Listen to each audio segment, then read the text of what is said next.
출애굽기 20번째 시간입니다. 12장 43절부터 13장 16절까지요. 같이 살펴보도록 하겠습니다. 12장 29절부터 14장 끝절까지요. 문단이 이렇게 흘러가고 있는 오늘 중간에 저희가 12장 43절부터 13장 16절까지 하나님께서 모세에게 지시하신 내용이 있고 모세가 그 지시를 받아서 이스라엘 백성들에게 전달하는 내용들이 있습니다. 그래서 크게 두 가지가 있는데 이 두 가지 내용을 좀 오늘 같이 좀 살펴보도록 하겠습니다. 문단이 계속해서 규례를 계속 하나님께서 반복하고 있기 때문에 이게 뭐가 이렇게 계속 반복되지? 라고 좀 생각을 하실 수 있는데요. 문단을 기술하는 방식을 좀 이해하시면 어떻게 왜 이렇게 쓰고 있는지를 좀 쉽게 이해하실 수 있을 것 같습니다.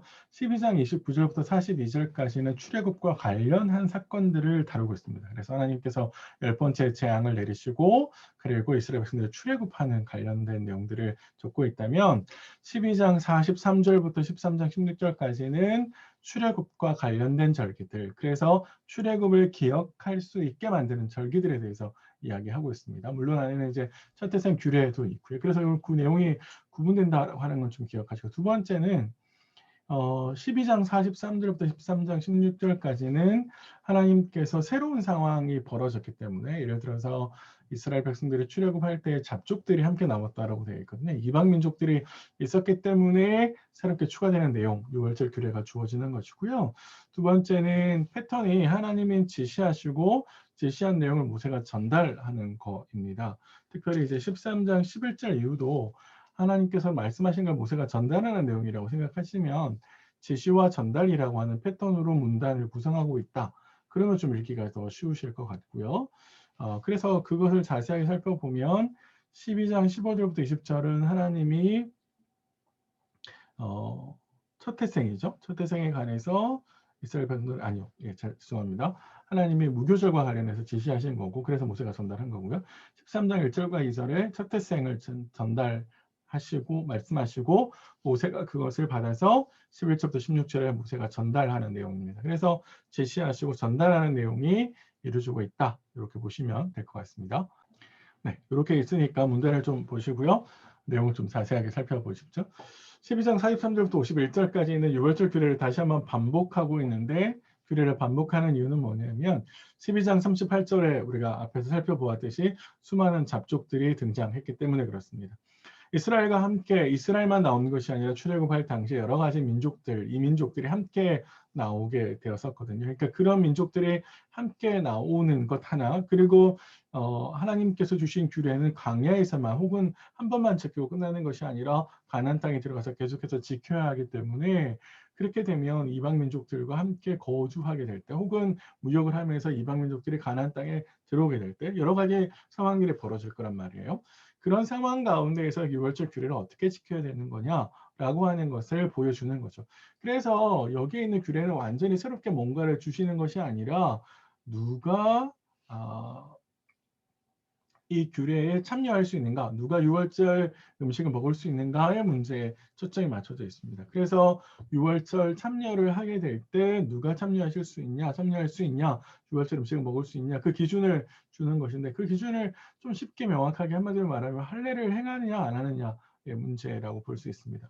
할례를 행한다라고 하는 것은 하나님에 대한 신앙 고백을 하는 것이고 할례를 행하지 않는 것은 여전히 이방 민족의 신을 섬기고 있다는 뜻이 되겠죠. 그러니까 그런 점에 있어서 할례 여부가 하나의 기준이 될 것이고요. 두 번째는 가나안 땅에서 이스라엘 백성들은 철저하게 참여해야 되는 의무가 있습니다. 유월절 규례를. 그래서 유월절 규례에 참여를 하지 않으면 벌을 받게 되는데 다만 이방 민족인데 종으로 받거나 혹은 품꾼으로 있는 사람들에게서는 이게 강력한 의무 규정으로 되어 있지 않습니다. 다만 그들이 할례를 받고 하나님 백성이 되었다면 그때부터는 이스라엘 백성이 되는 것이니까 무조건 참여를 해야 되는 의무가 벌어지는 거겠죠. 네, 그래서 여기 중요한 것은 하나님에 대한 신앙 고백을 할례를 통해서 하는 것이고 그래서 하나님의 구원의 역사를 인정하는 거다라고 하는 것이 이제 중요한 기준으로 자리 잡고 있다라고 하는 것입니다. 자, 하나님께서 제시하신 두 번째는 첫태생 규례인데요. 하나님께서 처음 난 것, 그러니까 우리 사람의 장자에서부터 짐승의 첫 새끼까지. 그래서 하나님께서 10번째 재앙을 내리셨을 때 죽음으로부터 모두를 보호하셨고 이 보호하신 것에 대해서 하나님께 바치라고 이야기를 하고 있습니다. 그 이유는 뭐냐면 하나님께서 죽음으로부터 구속하셨기 때문이죠. 특별히 장자는 내 거다. 그래서 하나님께서 창조주로서의 권리를 이야기하시는 건데 자세한 설명은 우리 11절 이후에 가셔서 다시 한번 보도록 하겠습니다. 하나님께서 12장에 보시면 모세에게 무교절 절기를 설명을 해서 전달을 하게 하셨는데 모세가 이제 13장 3절부터 10절까지 무교절을 전달하고요. 11절부터 16절까지는 첫 태생 규례를 백성들에게 전달하고 있습니다. 이 문단은 크게 이제 세 가지 내용을 다루고 있는데 일관성 있게 흘러갑니다. 처음에는 유교병을 먹지 말라라고 이야기를 해놓고 그 근거를 설명하고요. 그리고 마지막에 가면 다시 이 규례를 지키라라고 하시면서 하나님께서 무교절을 지킬 것을 요구합니다. 그 중간에 있는 내용이 어떻게 무교절을 지키는가라고 하는 것을 자세하게 이제 설명해 놓고 있는데요. 그래서 핵심은 무교절을 지키라라고 하는 것입니다. 무교절이라고 하는 것이 무교병, 그러니까 누룩이 들어가지 않은, 지금으로 말하면 호모나 이스트를 이야기하는 것인데 그게 들어가지 않는 빵을 먹으라고 이야기하는 것이잖아요. 그러니까 이스라엘 백성들은 이 출애굽 한날을 기억하고 기념해서 하나님께서 애굽으로부터 자신들을 구원해낸 것을 이 무교절 빵을 먹으면서 기억하게 하는 것이죠. 그래서 무교빵은 이스라엘 백성들에게 하나님의 구원과 구속을 기억하게 하는 장치가 되는 겁니다. 그래서 이 기간 동안에는 누룩이 들어간 빵을 먹을 수 없게 되는 것이다 라고 볼 수 있죠.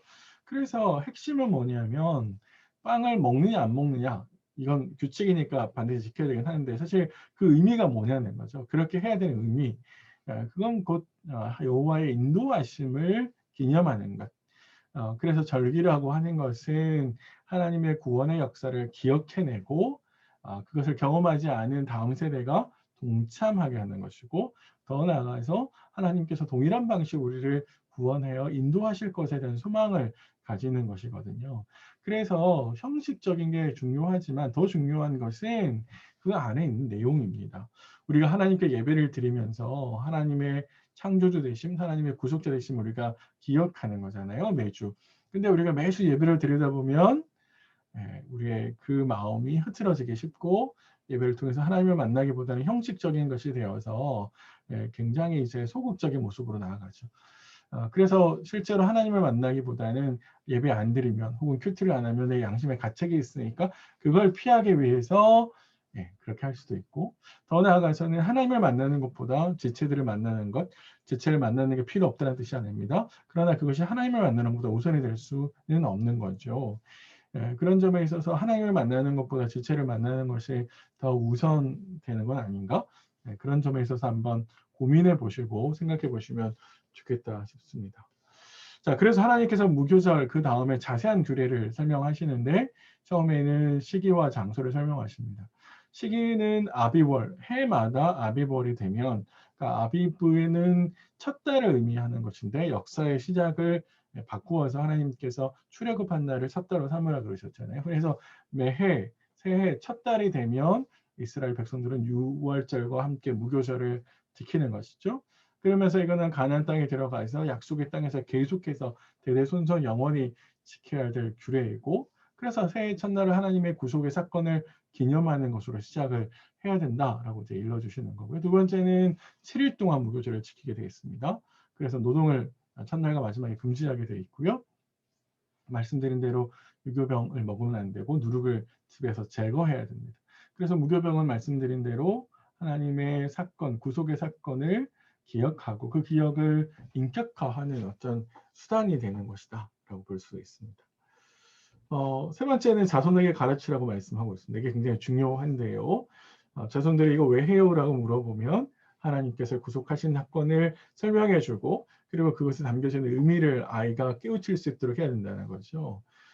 그것은 하나님의 구원의 역사가 당시 세대뿐만 아니라 다음 세대로 이어지고 다음 세대 역시 하나님 백성으로서 정체성을 가지고 하나님을 의존해야만 살아갈 수 있다라고 하는 삶의 생존 방식을 익힐 수 있도록 해야 된다라고 하는 것입니다. 그래서 이것을 기호와 미간의 표로 삼아라. 이거는 계속해서 이걸 하나님의 사건을 구원 사건을 기억할 수 있도록 해라 이렇게 말씀하시는 거거든요.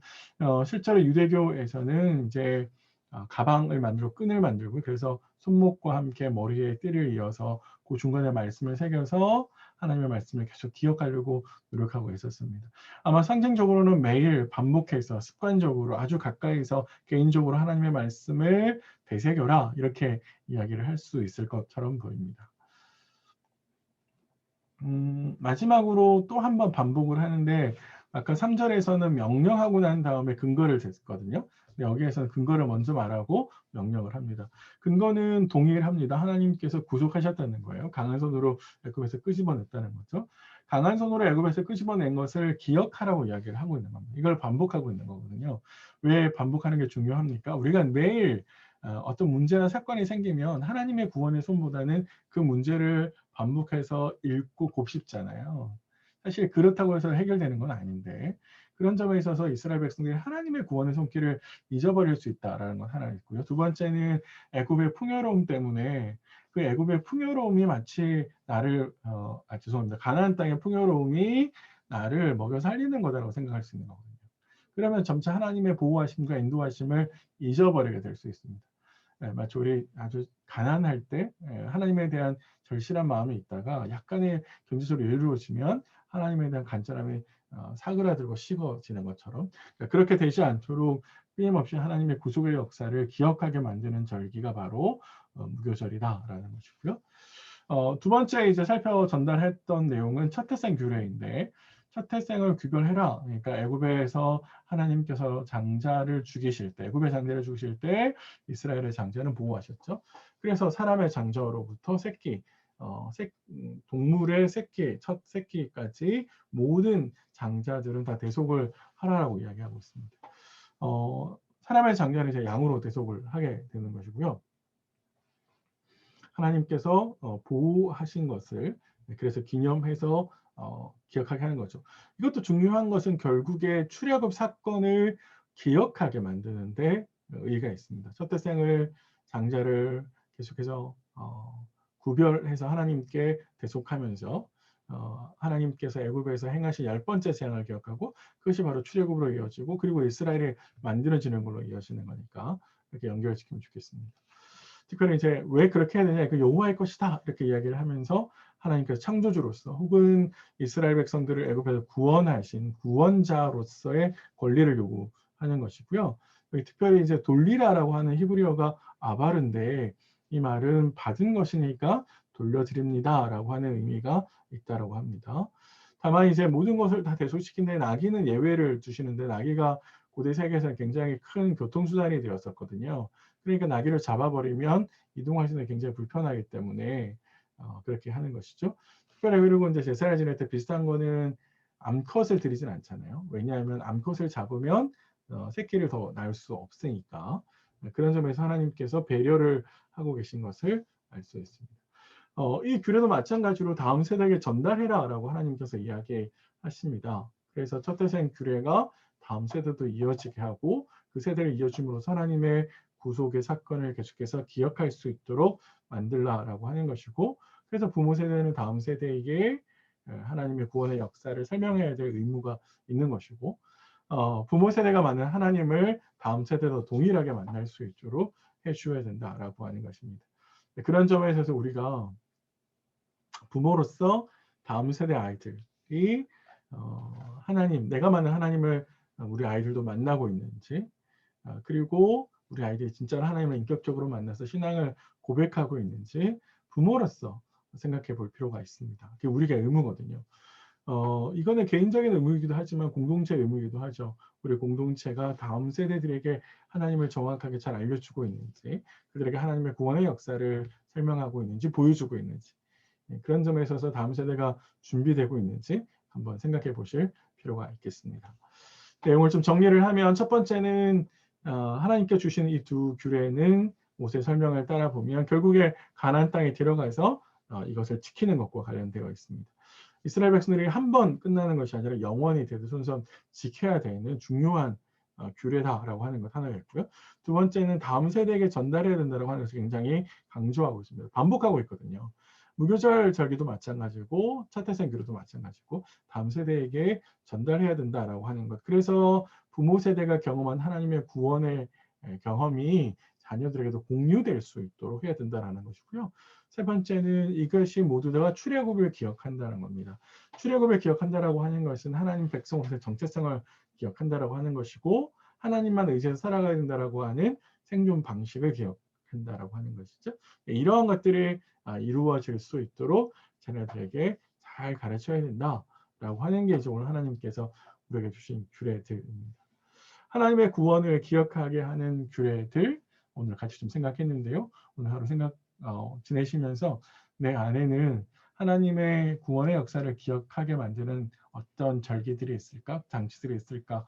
한번 고민해 보시고 특별히 이제 우리 아이들에게 하나님을 잘 보여주고 있는지 고민해 보시고 또 그런 아이들의 신앙을 위해서 내가 뭘 해야 되는지 좀 확인해 보시는 그런 하루가 되셨으면 좋겠습니다.